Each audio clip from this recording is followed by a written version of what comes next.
Hello, ഞങ്ങൾ 2 ദിവസമായിട്ട് എറണാകുളത്തുണ്ട്. അപ്പോൾ ഞങ്ങൾ ഇന്ന് നൈറ്റ് മെട്രോയിൽ ഒന്ന് പോയി നോക്കാൻ വിചാരിച്ചു.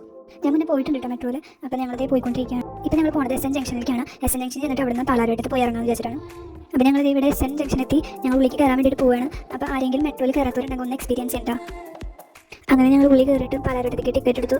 എന്നിട്ട് ഞങ്ങൾ ട്രെയിൻ കാത്തിക്കുകയാണ്. 2 സൈഡിൽ നിന്ന് ട്രെയിൻ വരുന്നുണ്ട് കേട്ടോ. അങ്ങനെ ട്രെയിൻ വന്നിട്ട് ട്രെയിനിൻ്റെ ഉള്ളിൽ കയറിയിട്ട് കാണാം. അങ്ങനെ ഞങ്ങൾ ട്രെയിനിൻ്റെ ഉള്ളിൽ കയറിയപ്പോൾ അധികം തിരക്കൊന്നും ഉണ്ടായിരുന്നില്ല. കുറച്ച് കഴിഞ്ഞപ്പോഴാണ് തിരക്ക് കൂടാൻ തുടങ്ങിയത്. ഞങ്ങൾ ഈ 7 മണി 8 മണി നേരത്തെ വന്നുകൊണ്ട് കൂടുതലും ഈ ജോലി കഴിഞ്ഞ് പോകുന്നവരായിരുന്നു ട്രെയിനിലുണ്ടായിരുന്നത്. ഇതിലെ ട്രെയിൻ ഉള്ളായിട്ട് നമുക്ക് ചെറിയൊരു സ്ക്രീനിൽ ഇങ്ങനെ ആഡ്സ് കാണാൻ പറ്റും. പിന്നെ ട്രെയിനിൻ്റെ ഉള്ളിൽ കയറുമ്പോൾ ഇത്ര ടൈമിലുള്ള ഡോർ അടയും. അപ്പോൾ അതിലേക്ക് വേഗം കയറണം എന്നുള്ള ഇൻസ്ട്രക്ഷൻസ് ഒക്കെ അവിടെ എഴുതി കാണിക്കുന്നുണ്ട്. അതിൻ്റെ ഒരു ആഡ്സ് ഒക്കെ കാണിക്കുന്നുണ്ട്. 2 സ്ക്രീനുള്ളതായത് ഒരു സ്ക്രീനിൽ എല്ലാ മെട്രോ സ്റ്റേഷൻ്റെ നെയിംസ് എഴുതി കാണിക്കുകയാണ്. ഈ മെട്രോ എവിടെ വരെ പോകുന്നുള്ളതിൻ്റെ എല്ലാ സ്റ്റേഷൻസിൻ്റെ നെയിമുണ്ട്. പിന്നെ നമ്മൾ അടുത്ത സ്റ്റേഷൻ ഏതാണെന്നുള്ള നെയിമും എഴുതി കാണിക്കുന്നുണ്ട്. അങ്ങനെ ഞങ്ങൾ പാലാരിവട്ടം എത്തി പുറത്തേക്ക് ഇറങ്ങി. അപ്പോൾ ചേട്ടൻ വരുന്നുണ്ട്. ചേട്ടനെ കത്തിക്കണം.